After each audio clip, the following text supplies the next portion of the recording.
Pagdating sa Office of the Ombudsman, how would you assess his performance so far? And do you believe that he can really stand up against people that are close in his circles, katulad na lang ni Martin Romualdez na brad niya sa isang fraternity and other figures.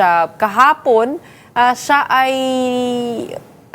nanghamon kay Congressman Leviste over yung files na hawak-hawak niya,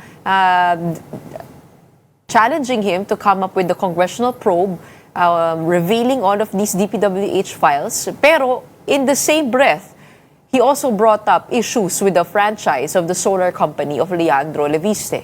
So anong basa po ninyo dito sa ating ombudsman? Well, una, yung mga sinasabi niyang gagawin niya is yet to be seen.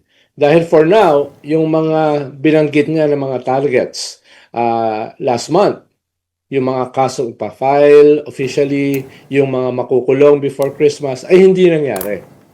Ngayon, ang sabi niya, hindi na siya magbibigay ng mga specifics dito sa mga kasong ito.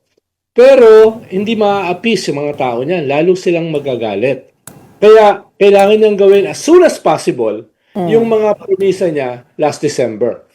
Ngayon, this month or at most next month, before the EDSA celebration, before the nationwide EDSA celebrations, or else ay sasabog sa mukha nila mismo sa ombudsman itong investigasyon na ito.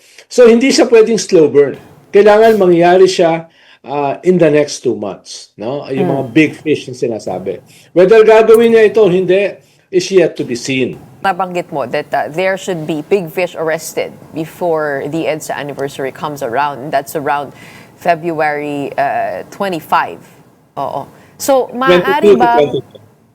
22 to 25, maaari bang makita natin na ang mga progresibo ay maaaring magsanib puwersa dito sa one-time, big-time rally ni Chavit Singson na kanyang tinatawag? Do you see that coalition happening if there is indeed no big fish arrested by then? Anong maaaring mangyari? Well, kung sakaling magkakaroon ng pagsasanib, ay hindi dahil kay Chavit Singson. No? Talagang may plano na magkaroon ng nationwide EDSA celebration. At ang nationwide na ito, of course, ang konteksto ay hindi lamang EDSA. Pala 40th anniversary yan eh.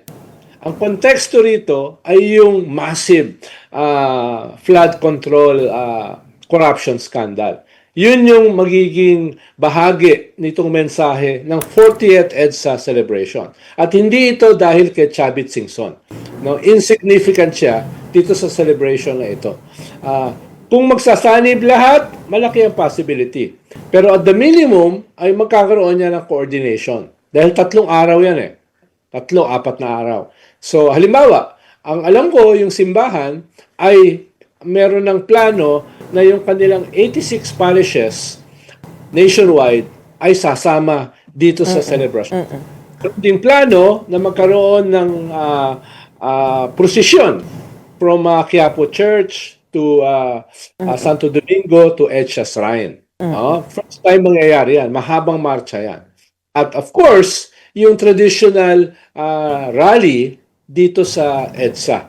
So, naiiba itong celebration na ito. Dahil 40th siya at nangyayari siya sa konteksto nitong massive corruption scandal na wala pang nahuhuli o nakukulong na big fish. No? Yun yung kaya kailangan habulin ng ombudsman at ng gobyerno diyan maigi itong mga investigasyon na ito at yung logical conclusion nitong mga investigasyon na may mga mahuli na big fish.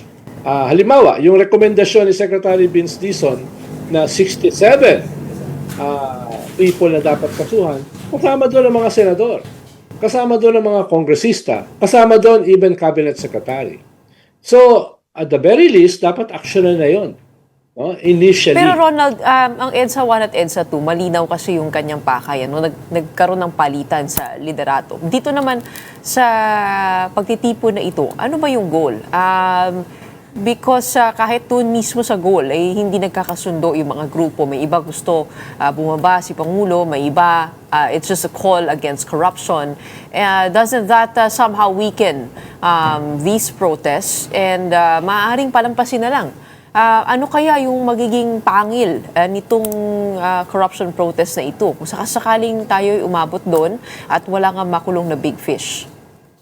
Well, totoo yung sinabi mo, no? Pero as far as I know, itong mangyayaring nationwide celebration ng EDSA, no, ay nakafocus doon sa kasuhan at ikulong. Yun yung magiging main call.